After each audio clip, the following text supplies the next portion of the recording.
A weird story came across my social media feed that the media is rather predictably ignoring. The story comes from George Neumeier, a writer for the American Spectator and author of The Political Pope, as well as a book on Saint Barack of Obama's war on religious freedom. Neumeier, as these things often do, stumbled upon a potential story purely by accident. Like a good reporter, he was tracking the whereabouts of Uncle Teddy McCarrick in Cardinal Wuerl. His investigations led him to Little Flower Parish, though some of the specifics escape me as to what brought him there. To be honest, that's not that important. What's fascinating is what happened. Mark Sullivan, presumably of the D.C. Archdiocese, is checking to see if I have a canonical right to pray. At first, he said the priestly confab was closed. This happened a couple of days ago, but it gets better, because... Brace yourselves, Wuerl scandal just gets weirder and weirder.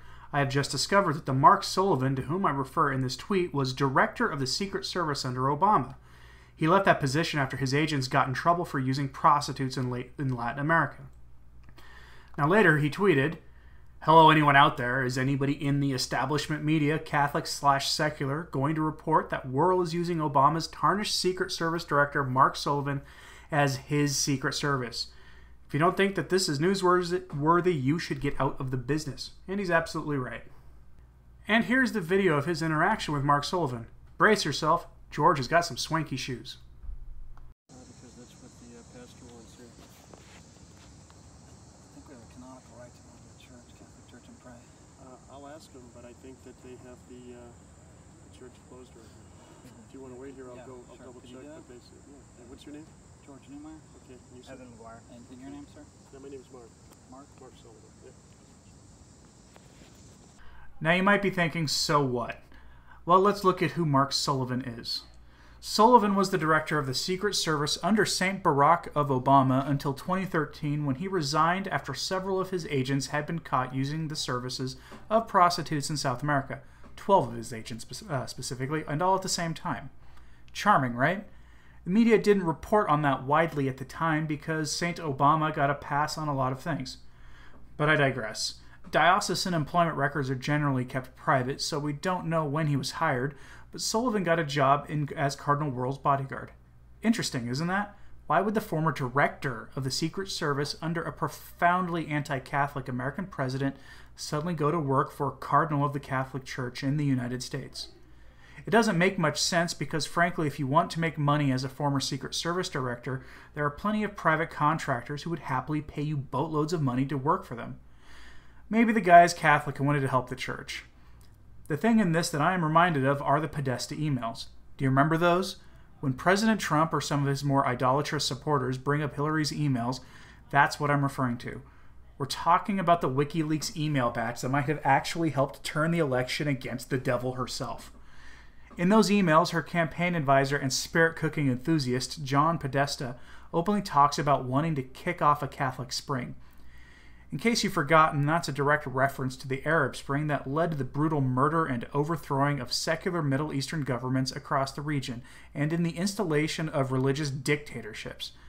It wasn't so much a spring as a nightmare, especially for the women in the region. The idea of a Catholic Spring is probably turning the church even more secular and even more left-wing. In late December of 2016, Kevin Jones reported for the Catholic News Agency website what the nature of this spring was and who the players were. Included in this was the Center for American Progress, who are an avowed enemy of actual, authentic Catholicism, and the Arcus Foundation, which bankrolls them. Washington, D.C., December 28, 2016.